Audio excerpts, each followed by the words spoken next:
Welcome to the course Stability Aspects of Structural Steel Design, Concepts and Applications. In this class, let's discuss about effective width method. So far we have discussed the behavior of columns versus the plates. You can see that there are two figures here.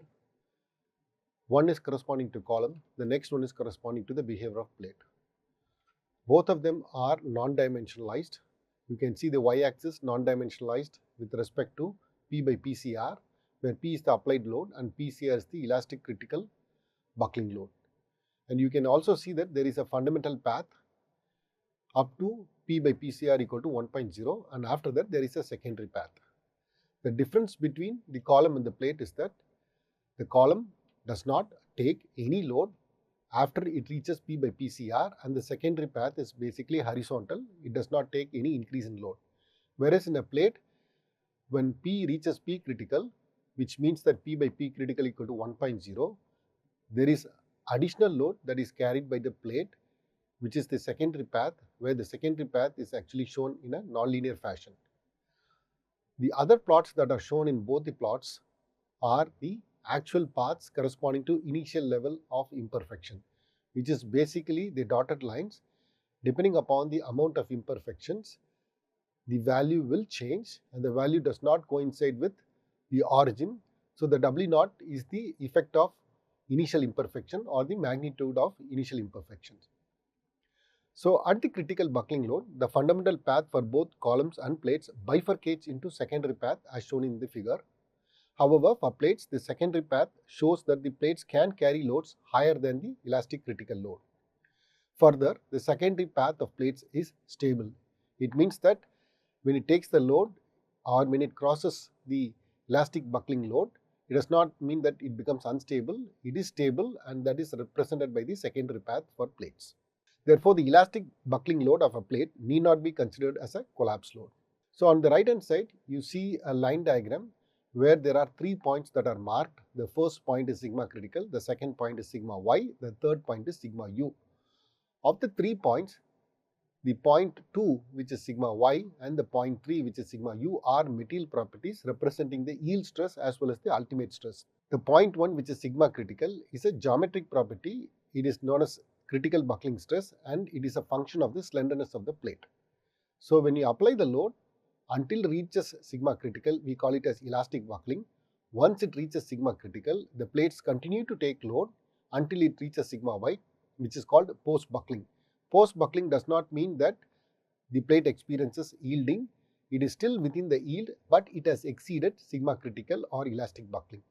After reaching sigma y, the plate takes load, and that can be classified as inelastic buckling. That depends upon the plate slenderness. So for a thicker plate, the slenderness of the plate is very low. Hence, consequently, the sigma critical will be very high. If the plate is low slenderness, the thickness will be higher, and hence sigma critical will be higher, because sigma critical is directly proportional to T square. So higher the value of T, which is the thickness of the plate, higher is sigma critical. So it has more elastic buckling, but the post buckling is very low because sigma critical is close to sigma y for a thicker plate.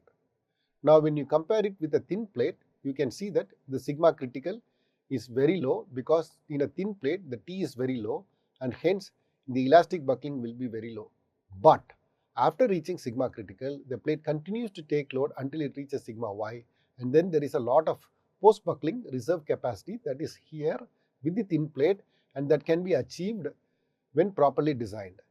So in this entire exercise, what we can understand is that post buckling reserve capacity takes place for plates, but the amount of post buckling reserve capacity depends upon whether the plate is a thick plate or a thin plate.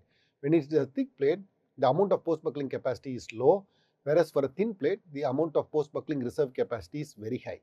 At the end of the day, both thin plates and thick plates have the capacity to reach sigma y, which means that if properly designed, plates can take much more load, and it can also be ensured it can achieve or reach the yield stress.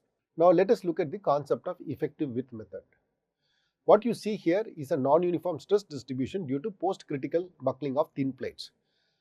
So you can see here the plates, when they are loaded and exceeds the elastic critical buckling stress, you can see there is a non-linear distribution of stresses that are acting across the width of the plate. The plate's edges are having more load or more stresses, and when it comes to the center of the plate, the load carrying capacity is very low, and when it continues to the other edge of the plate, you can see that there is more load that is carried by the edge of the plate. So the edges of the plate carry more load, as you can see here. So the longitudinal stress along x direction, sigma x, is given as sigma x equal to sigma x sub a minus sigma critical into cos 2 pi y by a plus sigma xa. So this sigma xa is the average value of applied stress, which is given as minus 0 to a integral of nx by ah into dy, where a is the width of the plate and h is the thickness of the plate. So the transverse stress along y direction, sigma y, is given as sigma y equal to sigma xa minus sigma critical into cos 2 pi y by a. Now the post-buckling stress distribution, some thoughts on it. Non-uniform stresses develop due to longitudinal edge compression in the figure. Basically, when the longitudinal edge compresses, there is a non-uniform stress that happens across the width of the plate. The buckled plates rely almost entirely on the stiffness of the longitudinal edge supports. Mostly the loaded edges are simply supported, and we have also discussed that in the previous classes how loaded edges are simply supported. But the unloaded edges, that is the edges on the longitudinal edge support, are critical. When the longitudinal edge supports are simply supported, as you can see here, they tend to carry more load. So the buckled plates rely almost entirely on the stiffness of the longitudinal edge supports. Illustrated stress distribution, what you see on the left hand side, is basically an idealization. It reflects the maximum deformation at a buckling wave. So depending upon the aspect ratio of the plate can have single buckling wave or double buckling wave along the length of the plate. Here, what we see here is basically some kind of a reflection of maximum deformation at the buckling load, and the actual stress varies along plate length and includes bending stress component. So what you see is a maximum stress deformation, but it varies along the length of the plate, and in between it also includes the bending stress components. Now what you see on the right hand side is the longitudinal stress distribution after buckling and the definition of effective width. The dotted lines on the right hand side of the picture is basically the actual stress distribution, and the arrow marks that are shown on the left side of the plate and the right hand side of the plate basically are the effective widths BE by 2 and BE by 2. B sub E represents the effective width. The effective width can be split along the two longitudinal edges so that the total value is BE by 2 plus BE by 2 is equal to B effective. And it is also assumed that the center region not to transmit stress because of buckling, center region is ignored. So this nonlinear stress distribution, as you can see in the dotted lines, is transformed into two small strips acting along the two longitudinal edges, whose magnitude is given as sigma sub E, which is the effective stress. So the effective width concept is simplified stress analysis by assuming that the maximum edge stress acts uniformly over narrow effective strips near the edges. The center region of the plate is assumed to be unstressed. Only a fraction of the plate width contributes to resisting the applied compression, and the effective cross-section is the cross-section that comprises near junctions of the structural members, and the stress concentration and yielding typically begin at these junctions preceding the failure. The significance is that the effective width method provides a practical approach to account for local buckling without requiring complex numerical analysis. This facilitates design and analysis of thin wall structures in engineering applications. Now let's look at the evolution of the formula for effective width of elements under uniform compression, which is B sub E, which is the effective width. So consider a long rectangular plate simply supported on all edges subjected to uniform compressive stress. The generic equation for local buckling stress, which is critical local buckling stress, is given as FCRL. Here F represents the stress, CR represents the critical, and the L represents the local. So FCRL is critical local buckling stress, which is equal to K into pi square E divided by 12 into 1 minus mu square into B by T the whole square. Here K is the elastic buckling coefficient, and E is the Young's modulus, mu is the Poisson's ratio, and B by T is the plate slenderness, which is the width to thickness ratio. Now for all sides simply supported, the value of K is 4.0. When we substitute that, we get pi square E divided by 3 into 1 minus mu square into B by T the whole square, which becomes equation 1. Now the von Karman's assumption of effective width BE represents a particular width of plate which just buckles when the compressive stress in the element F max reaches the yield stress F sub Y. So F critical can be assumed to reach Fy. So F critical equal to pi square E divided by 1 minus mu square into Be by T is equal to F sub y. So when the width of the plate becomes B effective, then the FCRL becomes Fy. So when we back calculate Be by T the whole square, we get Be by T equal to root of pi square E divided by 3 into 1 minus mu square into Fy. So substituting mu equal to 0.3. So the Be by T is equal to 1.9 into root of E by F sub y.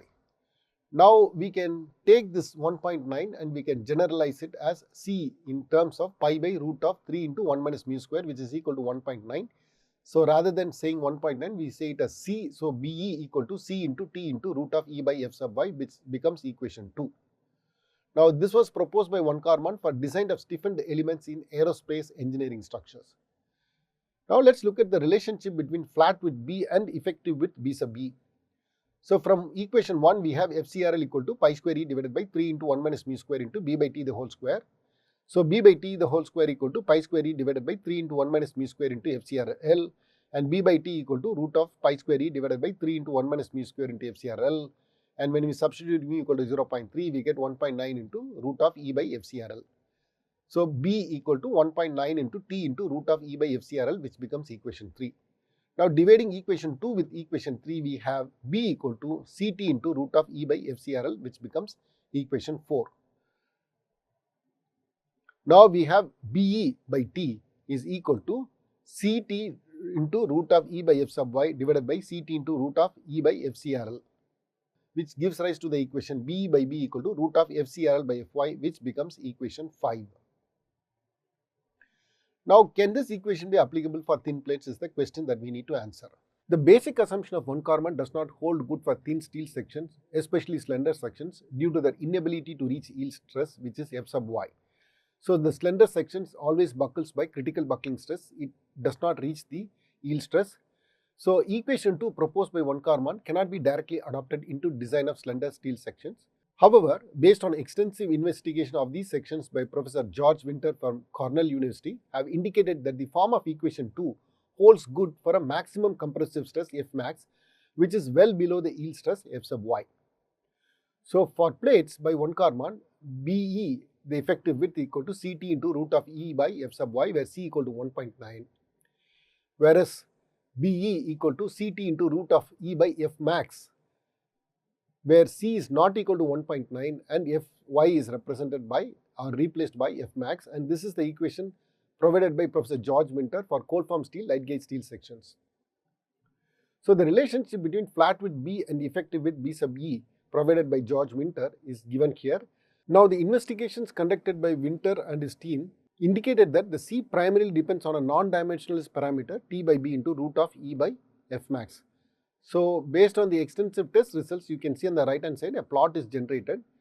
The x-axis is given by root of E by F max into T by B, and the y-axis is defined as C, which is B sub E divided by T into root of F max by E.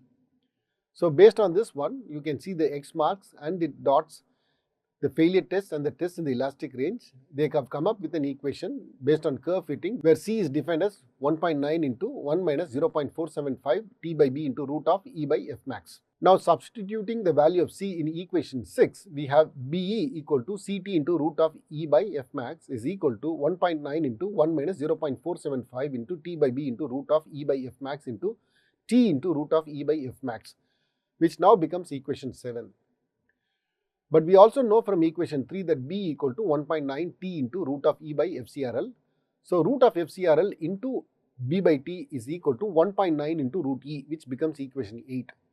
Now let's substitute equation 8 in equation 7. We have Be equal to 1.9 into root E into 1 minus 0.475 into T by B into root of E by F max into T into root of 1 by F max.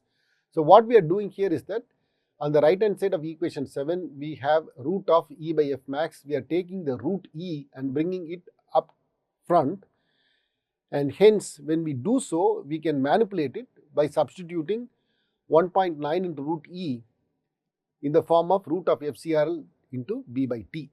So if you look at the next equation, you can see that Be equal to root of FCRL into B by T into 1 minus 0.475 into T by B into root of E by F max into T into root of 1 by F max, We can multiply and divide 1.9 in the term 0.475 into t by b into root of e by f max.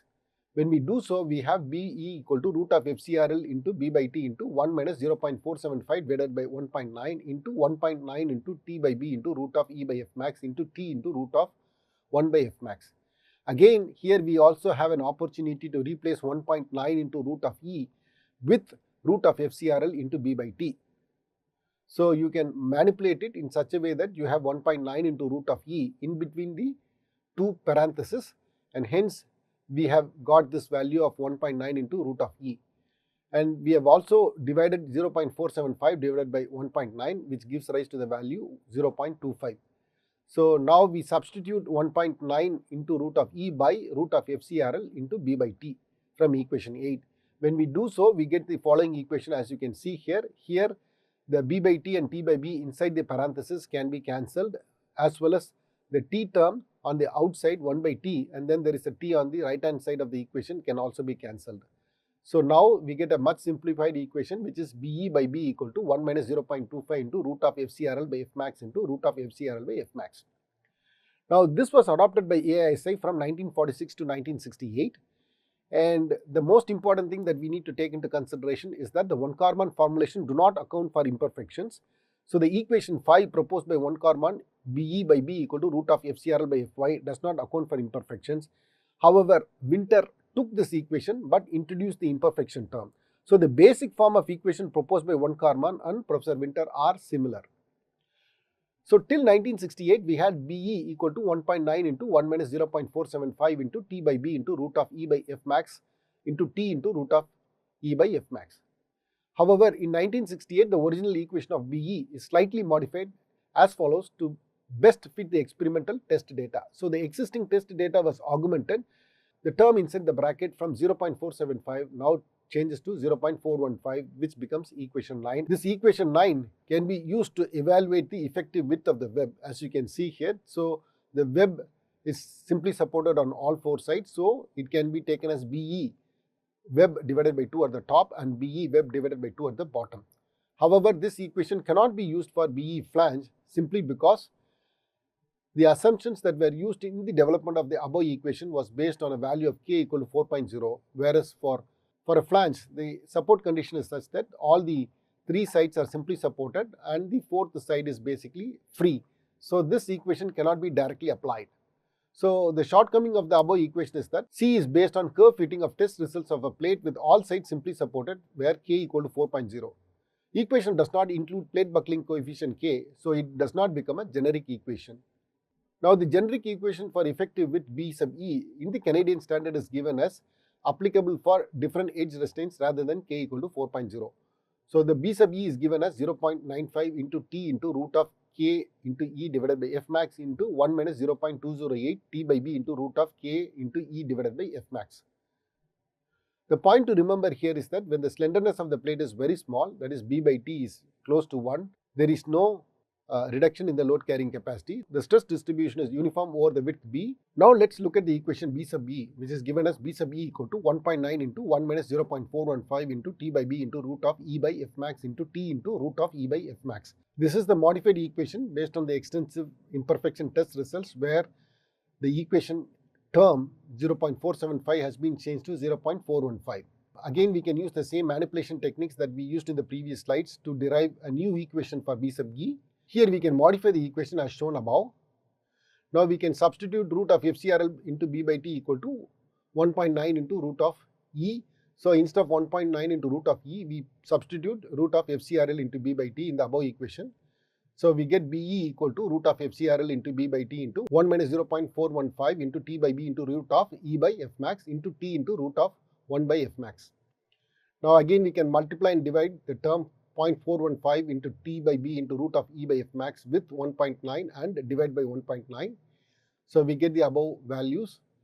When we do so, this 0.415 divided by 1.9 becomes 0.22, and we can substitute, instead of 1.9 into root of E, we can substitute root of FCRL into B by t. When we do so, we get a much simplified equation. As you can see here, the t gets cancelled and the B by t and B by t inside the parenthesis also gets cancelled. So we have now an equation which is BE equal to 1 minus 0.22 into root of FCRL by F max into root of FCRL by F max into B. So now let's use the term rho, which is a reduction factor, and we can simplify this equation where rho is defined as the local reduction factor, which is given as 1 minus 0.22 into root of FCRL by F max into root of FCRL by F max. This can be further simplified by multiplying and dividing with root of F max by FCRL. When we do so, we get a much simplified equation. This F max by root of FCRL and root of FCRL by F max gets cancelled, and we get 1 minus 0.22 divided by root of F max by FCRL divided by root of F max by FCRL. This root of F max by FCRL can be defined as lambda. So we have rho equal to 1 minus 0.22 divided by lambda divided by lambda.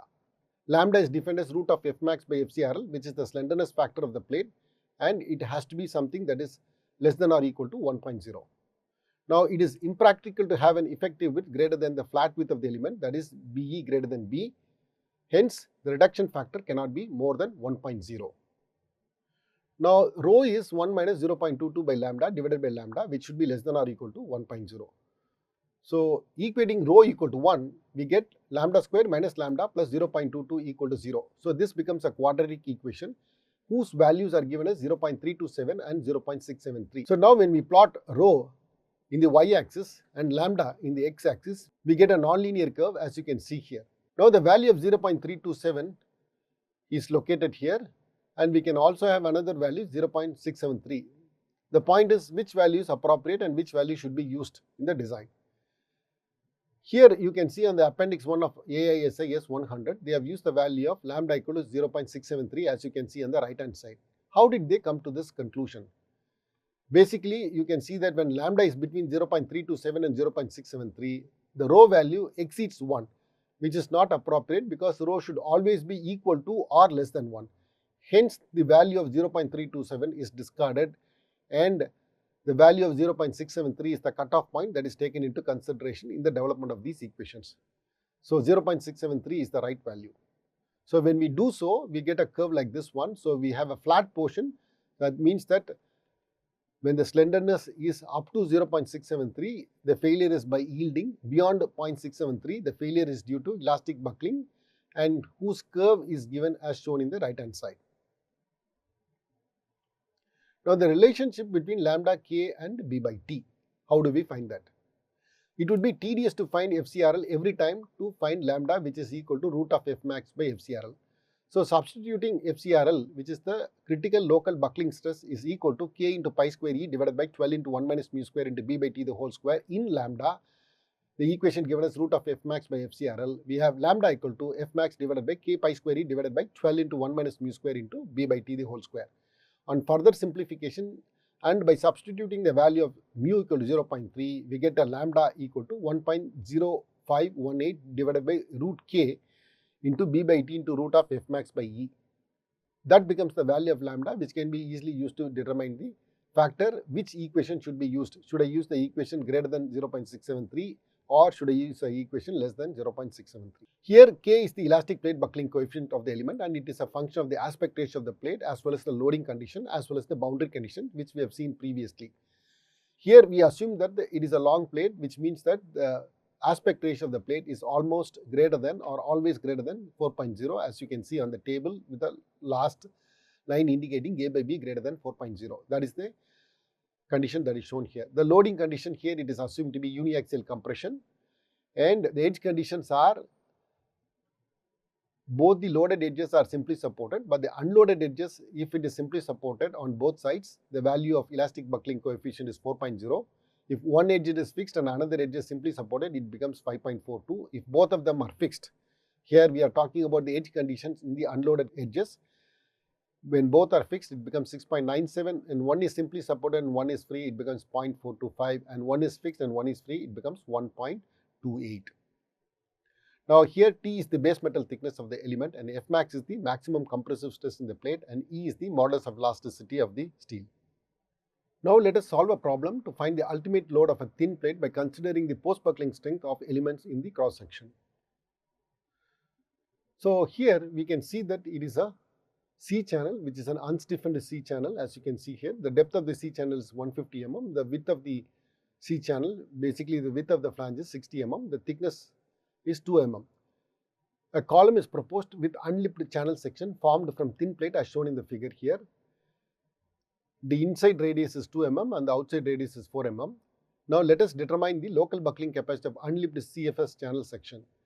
Use Fy yield stress equal to 350 MPa, E equal to 200 GPa and mu equal to 0.3.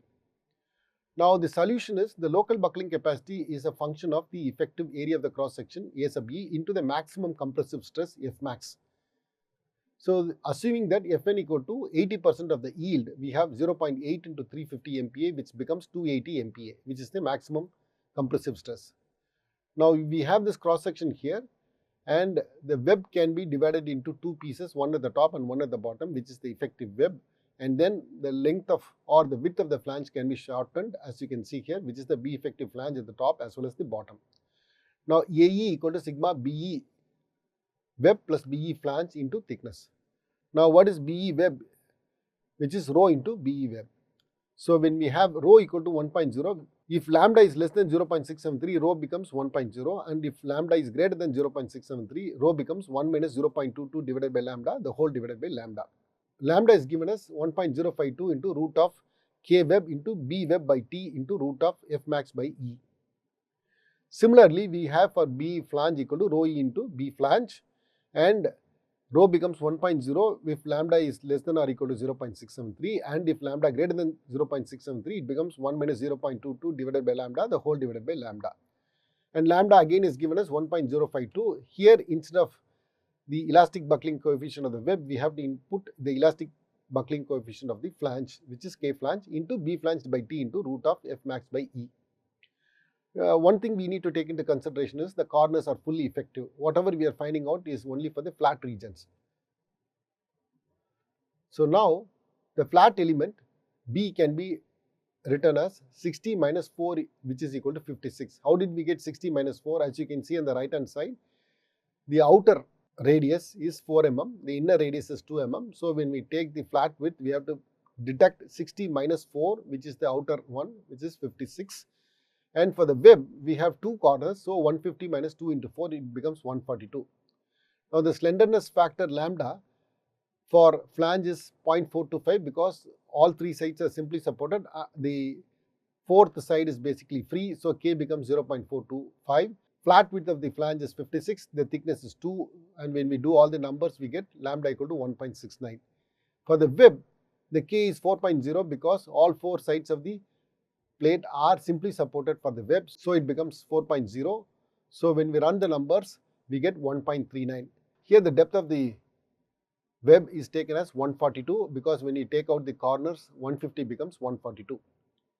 Now the reduction factor, when we substitute these values, we get 0.51 because when we have 1.69, 1.69 is greater than 0.673, so we have to use the equation that leads to buckling, and hence 1 minus 0.22 divided by 1.69 divided by 1.69 is 0.51, which means that 51% of the flange is effective. Similarly, when we run the numbers for the web, we have 1 minus 0.22 divided by 1.39 divided by 1.39, which gives rise to the value of 0.6. So 60% of the web is effective. Hence we get the value of 28.56 for the flange and we have 85.2 for the web. So if you split it into two halves, the 42.6 goes to the top and 42.6 go to the bottom of the cross section. Now the effective area of the cross section is the width of the flange into thickness. Here we have the width at the top as well as the width at the bottom. So we multiply 2 into 28.56 into 2. The one that is highlighted in blue color is the thickness of the section. So we get 114.2 millimeter square as the area for the flanges, and then 85.2 into 2. Here there is only one web and the 2 that is being multiplied is the thickness. So we have an area of 170.4 millimeter square. And then for the corners, we are assuming that it is 1/4. So the entire circumference is given as 2 pi r. Here we are taking r as the mean value. So inner radius is 2, outer radius is 4. The mean value is 4 plus 2 by 2, which is becoming 3. And we divide by 4 because we are only taking one quadrant, which is 90 degrees. And we have two such corners, one at the top and one at the bottom. We multiply by 2 and then we multiply by thickness, which is the T, which is also equal to 2. So we get a value of 18.85 millimeter square. So the effective area of the cross section is A sub E is 114.2 plus 170.4 plus 18.85, which is equal to 303.45 millimeter square. Now the local buckling capacity now is basically the effective area of the cross section multiplied by the maximum compressive stress. When we do so, we have 303.45 millimeter square into 280 MPa by 1000. We are dividing it by 1000 so that we get a value in kilonewton, which comes rise to 85 kilonewton. So with this one, we complete our understanding on the effective width method. We will look forward to meeting you in future classes. Thank you very much.